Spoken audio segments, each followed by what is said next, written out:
How to fix keyboard or mouse not working in Windows Safe Mode. 1. Try a different device. 2. Connect your keyboard or mouse to another USB port.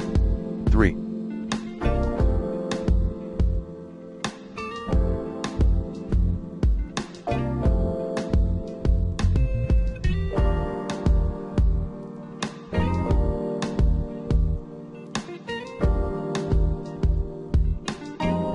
Install another mouse or keyboard driver using the recommended Avast driver updater in this video guide. 4.